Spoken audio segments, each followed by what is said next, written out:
2017 में संविदा कर्मचारियों को 90% वेतनमान देने का निर्णय लिया गया था, लेकिन अभी तक कर्मचारियों को इसका लाभ नहीं मिला है। ये बात पूर्व कैबिनेट मंत्री सुल्तान सिंह शेखावत ने मुख्यमंत्री शिवराज सिंह चौहान को ज्ञापन सौंपने के दौरान कही। उन्होंने कहा कि प्रदेश की परीक्षा व पात्रता प्राप्त अतिथि शिक्षकों को शिक्षा विभाग में स्थायी नियुक्ति करने की बात को प्रमुखता से रखा। प्रदेश के महाविद्यालय में स्वीकृत पदों को योग्यता व पात्रता के अनुसार रिक्त पदों की पूर्ति की जाए। कांग्रेस सरकार ने आंगनवाड़ी कार्यकर्ता व सहायिकाओं के वेतन से 1500 रुपए कम किए थे। ये राशि दोबारा आंगनवाड़ी कार्यकर्ता व सहायिकाओं को दिया जाए।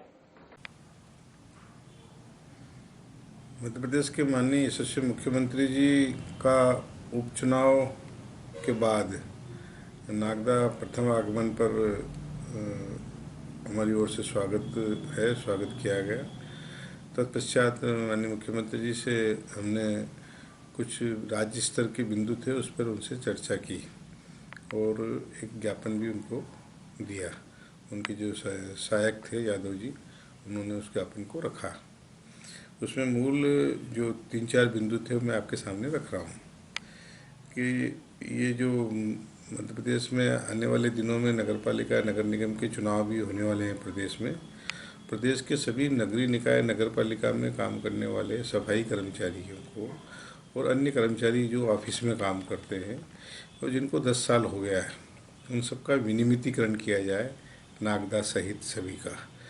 ये शासन स्तर पर निर्णय लिया हुआ है, केवल इसका इम्प्लीमेंटेशन करना है, इसको लागू करना है। इसका पूर्ववर्ती बीजेपी की सरकार ने भी निर्णय लिया और कांग्रेस की सरकार ने भी निर्णय लिया था, पर इसका इम्प्लीमेंटेशन अभी तक नहीं हुआ है।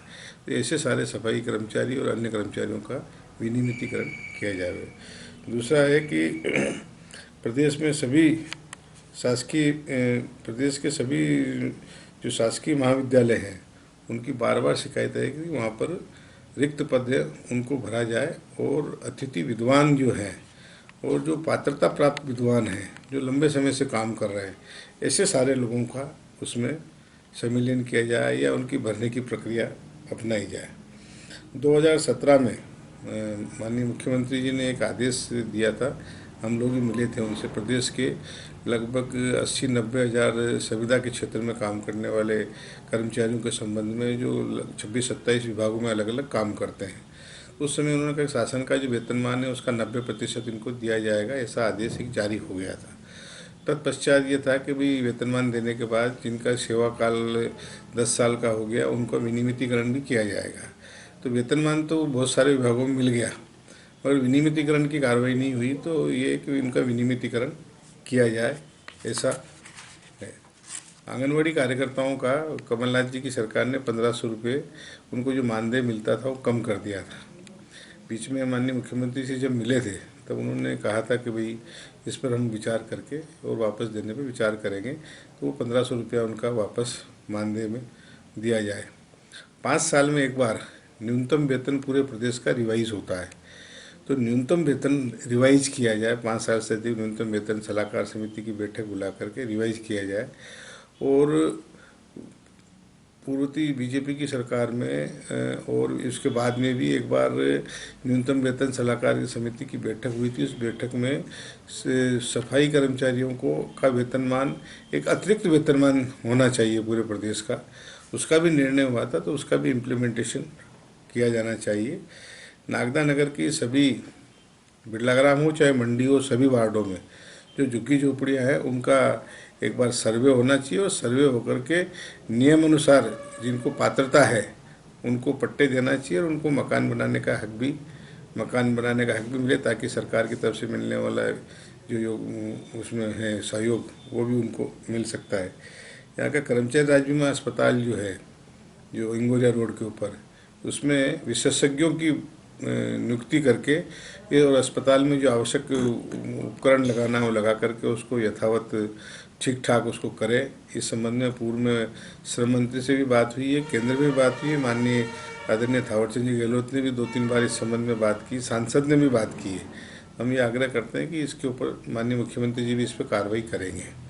इसी प्रकार और भी हमारी जो कई समस्याएं हैं नागदा नगर की, इन समस्याओं को हमने ध्यान आकर्षित किया कि विशेषकर जो 22 मार्च के बाद जिन लोगों को अभी तक काम पे नहीं लिया गया है, उन सारे लोगों को, चाहे वो किसी भी कारखाने में काम करते हो, उन सारे लोगों को कार्य पर यथावत पूर्वक रखा जाए। ऐसे सारे बिंदुओं का हमने इसमें उल्लेख किया है।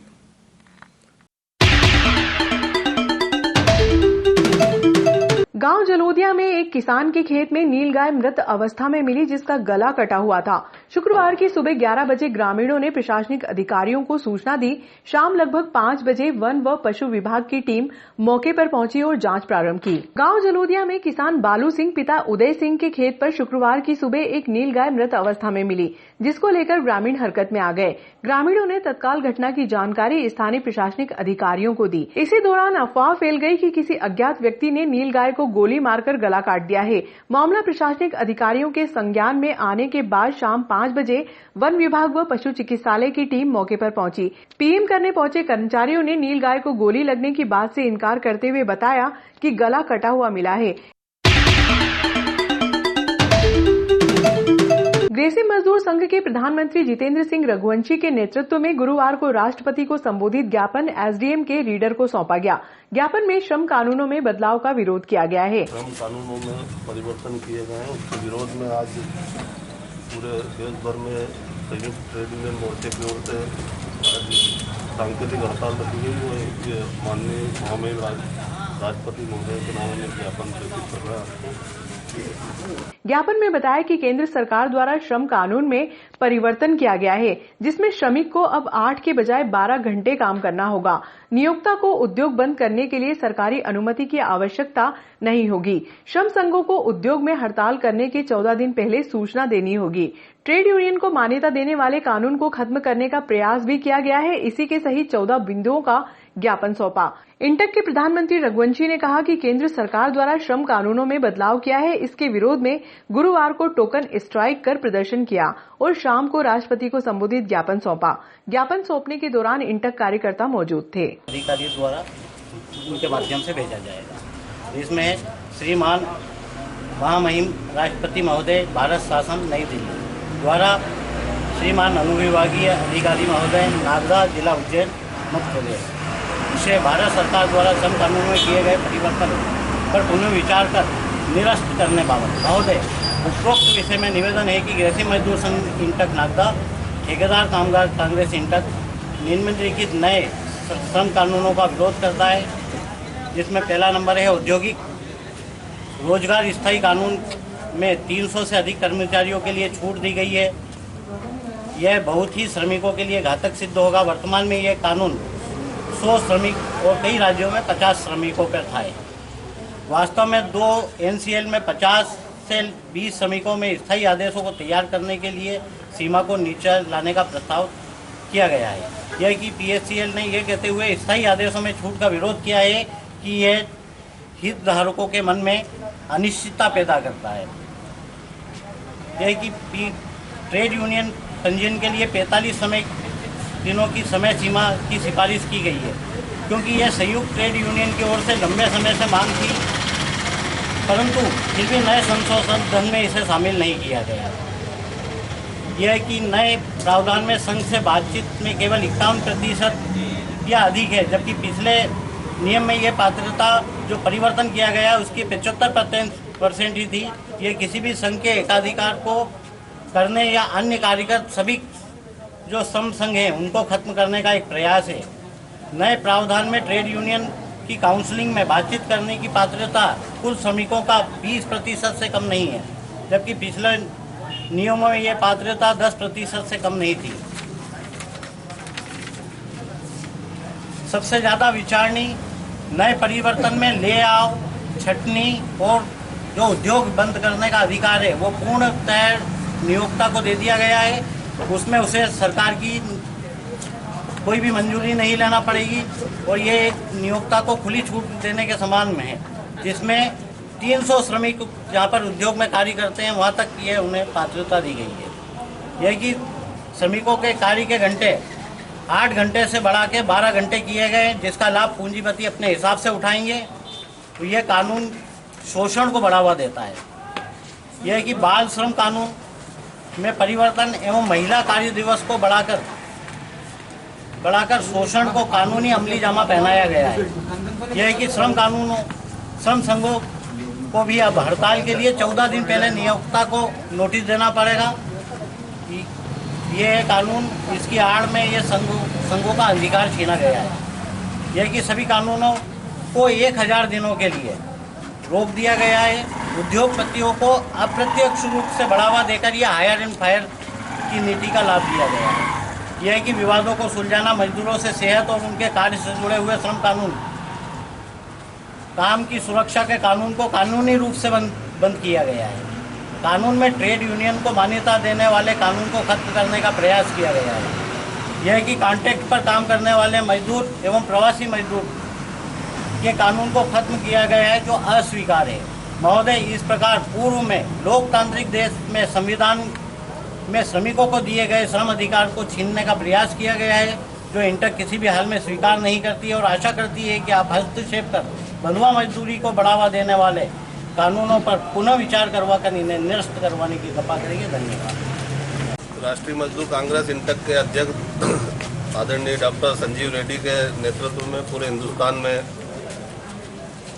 श्रम कानूनों के विरोध में हड़ताल का व विरोध करने का प्रदर्शन आज किया गया है। तो उसी कार्यक्रम में हमने नागदा में भी सभी उद्योगों में सांकेतिक हड़ताल की सुबह व अभी माननीय SDM महोदय के द्वारा महामहिम राष्ट्रपति के नाम एक ज्ञापन प्रेषित किया है, जिसमें श्रम कानूनों को जो केंद्र की नरेंद्र मोदी सरकार ने शिथिल किया है, वो मजदूरों को बंधुआ मजदूर बनाने की कोशिश की जा रही है। उद्योगपतियों को बढ़ावा देकर मजदूरों को कटनी चटनी का प्रोग्राम किया जा रहा है। उसके विरोध में हमने ज्ञापन दिया है, जो महामहिम राष्ट्रपति को प्रेषित है।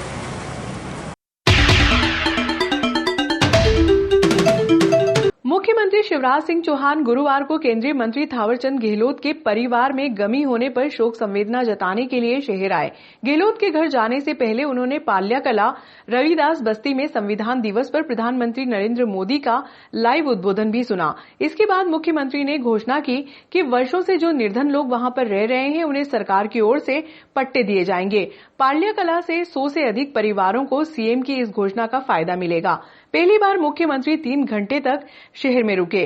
व्यापारियों के मंडी शुल्क को 1.5 रुपए से 50 पैसे करने की मांग को भोपाल पहुंचते ही निर्णय लिया।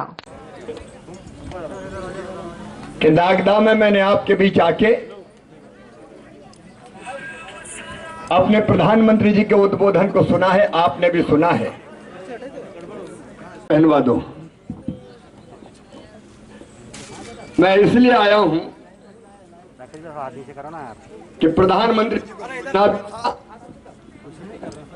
और आपसे मिलना भी था। एक बात में जितने मेरे भाई बहन हैं और पूरा मध्य प्रदेश भी साफ सुन ले,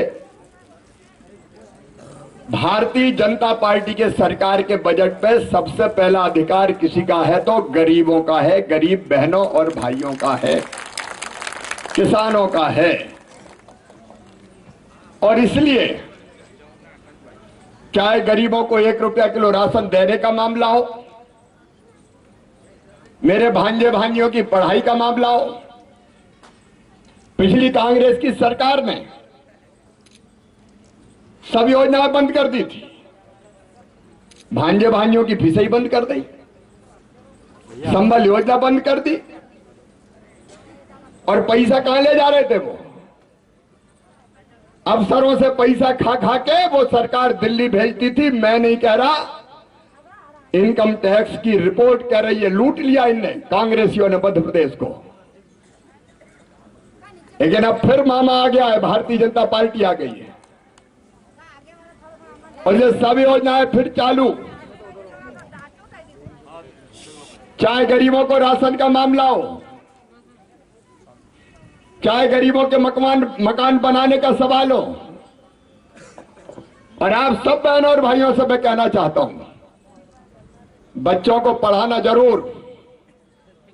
कोई जाति समाज के गरीब बेटा बेटी होंगे, अगर मेडिकल कॉलेज जैसी उच्च शिक्षण संस्थानों में एडमिशन होगा तो मामा फीस भरवाएगा, आप बिल्कुल चिंता मत करना। पिछली सरकार ने तबाह किया था, लेकिन गरीबों को उनका हक देंगे।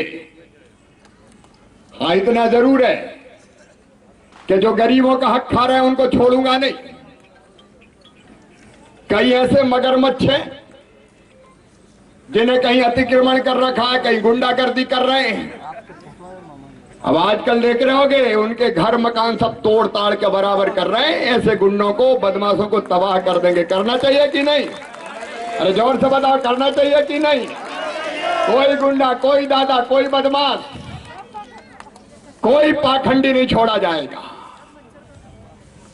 गरीबों का किसी को छीनने नहीं दूंगा। और ऐसे बदमाश भी सावधान हो जाए जो प्रेम के नाम पर धर्मांतरण का पाप करते हैं,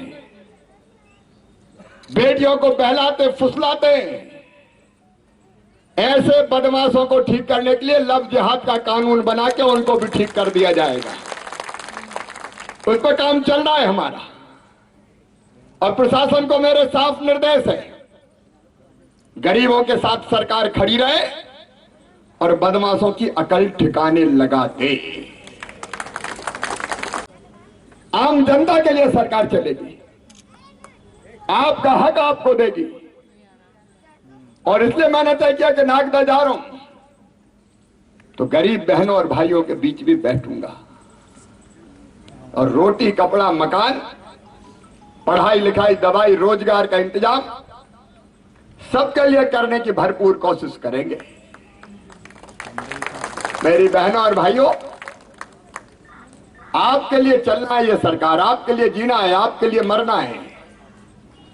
और आपको भी सरकार के हर काम में साथ देना है। बोलो, दोगे कि नहीं दोगे? मिलकर अपन साथ चलेंगे। अब 3-4 चीजें आपसे पूछना चाहता हूं। आवेदन मैंने ले लिए और होंगे तो वो भी ले लूंगा। जितने गरीब भाई बहन हैं, बताओ राशन मिल रहा है कि नहीं मिल रहा है? राशन की दुकान पे मिल रहा है? मिल रहा है तो हाँ कहना, नहीं मिल रहा हो तो ना कहना। तो नहीं देने वाले को ठीक करके जाऊंगा। अच्छा, ये बाकी जिनको मिल रहा है वो हाथ उठाओ, जिनको मिल रहा है। अब कोई पात्रता पर्ची, कलेक्टर यहां पे है, अगर कोई पात्रता पर्ची वाला गरीब रह गया हो,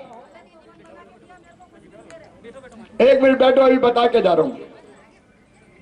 तो यहां शिविर लगवा के, शिविर विविर लगवाओ यहां, और जिसकी पात्रता पर्ची रह गई हो उसकी पात्रता पर्ची बन जाए। कोई गरीब भूखा नहीं सोएगा मामा के राज में। मध्य प्रदेश की 1 मिनट, शिवराज सिंह चौहान है। इसलिए अब दूसरी बात, यहां प्रधानमंत्री आवास योजना के मकान कितने बने? 300 प्रधानमंत्री आवास बने, पर यहाँ पर कहां बने? ये खाल के उस पार पूरा क्षेत्र बस आपके बाद भी बने मामा जी है? अरे मेरे उसमें बनेंगे, कोई वो थोड़ी बनवाएंगे कांग्रेस। अभी कंप्लीट हुए कि नहीं? तो यहाँ जो रह रहे हैं उनको भी मिल रहे हैं कि नहीं? उनमें से रजिस्ट्री पट्टा नहीं है। 1 मिनट, भाई साहब यहाँ पर रजिस्ट्री पट्टा नहीं है, गांव आबादी क्षेत्र है, नगर पालिका बाद में जुड़ा। ये क्या गांव का क्षेत्र में? पूरा गांव का क्षेत्र सर। तो आज दूसरा फैसला कर रहे हैं हम। अब मामा आया तो फ्री में चाय पी के थोड़ी चला जाएगा। जिला प्रशासन, कलेक्टर यहाँ पूरा परीक्षण कर ले। जिनके बरसों से जमीन पे कब्जे हैं, मकान बने रह रहे हैं, उनको पट्टा दिया जाना चाहिए। उसकी कार्रवाई 1 मिनट, कहाँ है कलेक्टर? कहाँ भी दिखते रहो। तो पट्टे के लिए कार्रवाई करना है। गरीबों के जिनने फालतू के कोई कब्जे फब्जे करे हो उनको हटा दो, लेकिन गरीबों को दो। सही बात है कि नहीं? सही है। तो वो पट्टे देने की बात दूसरी हो गई। तीसरा, ऐसा कोई भाई है जो फल बेचता हो, सब्जी बेचता हो, सामान छोटा मोटा बेचता हो, फुटपाथ पर रख के सामान बेचता हो, ऐसा कोई है क्या? है? अम्मा क्या बेचती हो आप? साग सब्जी। कहाँ बेचती हो? अच्छा, बाजार में बेचती हो। आप बाजार में बेचती हो तो पैसा सब्जी खरीदने से लाती हो। नहीं, मंडी से लाते हुए पैसा आपके पास है कि कोई से उधार लेना पड़ता है? उधार कितने % ब्याज पे लेती हो?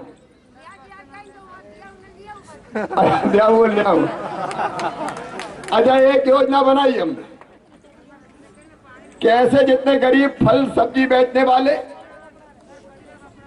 कोई सिंगाड़े बेचने वाले, कोई छोटा मोटा सामान बेचने वाले, पंचर जोड़ने वाले, बस कितने लोग सेल्फी, चाय की गुमटी वाले, पान के ठेला वाले, अब ये ऊंची ब्याज की दरों पे कर्जा लेते हैं। अगर लेना पड़ता हो तो 15%, 20%, सही बात है कि नहीं? सही है। तो प्राण ही निकल जाए बेच बेच के, कहां तक दें। और इसलिए ये तय किया है स्ट्रीट वेंडर योजना में कि बिना ब्याज का कर्जा 10,000 रुपया तक दिया जाएगा। अब ये जो हमारी अम्मा वगैरह इनको नहीं मिला अभी। स्ट्रीट वेंडर में नागदा में कितने लोगों को मिला है? कितने को मिला है जरा बताओ भैया। सीएमओ हो क्या कौन है?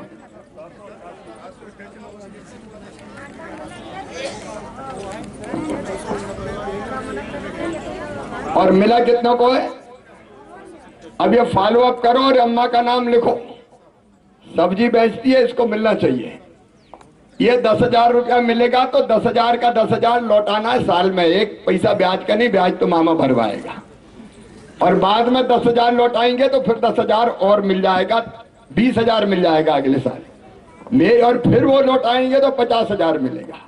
मेरी कोशिश ये है कि गरीब आदमी की रोजी रोटी चलने लगे ढंग से, इसलिए ये योजना बनाई है। अब मेरे बच्चे भी यहाँ बैठे हैं जो पढ़ते हैं, हाथ उठाओ। कि नहीं?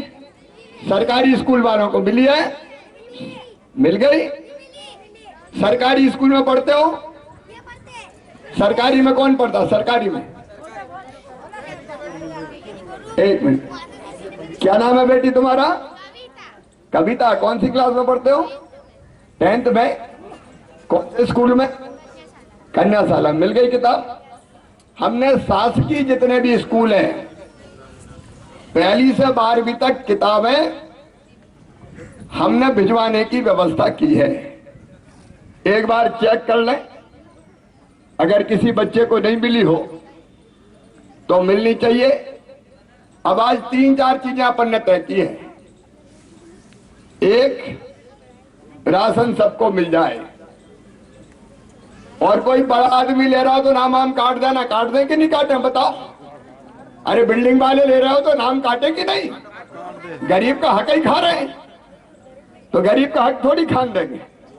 लेकिन गरीब को ना बचे, उनका जुड़ जाए। दूसरे हाँ पूरे जिले में। और दूसरे जिनका कब्जा बरसों से मकान बनाए उनको आवास योजना का लाभ दिलवाना है। और कोशिश ये है कि धीरे धीरे सब गरीबों के बड़ी बिल्डिंग नहीं बने तो छोटा पक्का मकान तो बन जाए रे। उनके भी तो बच्चे हैं, उनको भी तो जीने का अधिकार है। तो वो पट्टा देने का स्ट्रीट वेंडर की योजना का लाभ ऐसे सब्जी भाजी वालों को मिल जाए। ये जरा चेक करना पड़ेगा, नहीं पता पड़ा कि बड़े बड़े ले लिए 10,000 रुपया भी, तो गरीबों को। अब मैंने पहले पट्टे बनवाए थे, पता कांग्रेस ने क्यों नहीं बंटवाए? क्योंकि मेरा फोटो लगा था मामा का। अब वो क्या बटे बने हुए,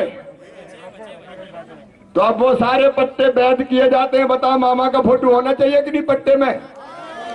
तो बांटो, क्या की दिक्कत? उसमें जनता ही कह रही। तो वो एक बार निकलवा ले, और जितने रद्द किए वो सब चीजें बदल के फिर से जिनके बने वो बांटेंगे, जिनके नहीं बने उनको भी बांटेंगे।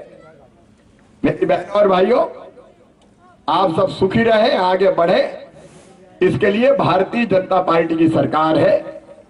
आपके बीच में आके मुझे बहुत अच्छा लगा। आपके साथ चाय भी पी, बिस्किट भी खाए।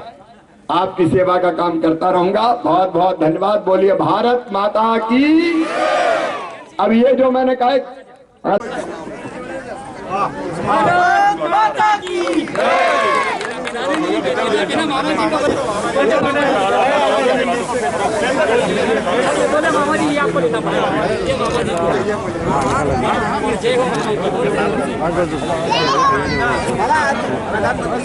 संविधान दिवस में संबोधित किया है। संविधान में जो होना चाहिए वो उन्होंने सबके सामने बोला है, दोहराने की आवश्यकता नहीं है, आत्मसात करने की आवश्यकता है।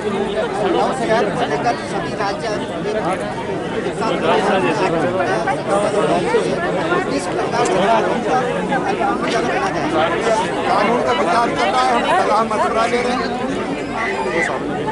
हम विधानसभा के इसी सत्र में पास करेंगे। प्रेम के नाम पे बहलाना, लालच देना, दबाना, दादागिरी करना ये नहीं चलेगा। कड़ी सजा का प्रावधान किया जा रहा है, जल्दी आपके सामने आएगा। मुख्यमंत्री जी, नागदा को जिला बनाने का प्रस्ताव कैबिनेट ने पास कर रखा है, क्या बजट प्रावधान करेंगे आप? ऐसा है तो उनने तो कुछ भी कर दिया जो उनको नहीं करना था, कोई ना सोचा है ना विचारा है, और पूरा पैसा मध्य प्रदेश का कहाँ खा के भेज दिया। हम सब चीजों पे विचार करेंगे। जिले का मामला था, आपने बागली को जिला बनाएंगे क्या? का विरोध कर रहा है और अगर कोई साथ देता है तो उनके साथ, कोई साथ नहीं देता तो उनके बिना, और कोई विरोध करता है तो उसके बावजूद कानून बनेगा।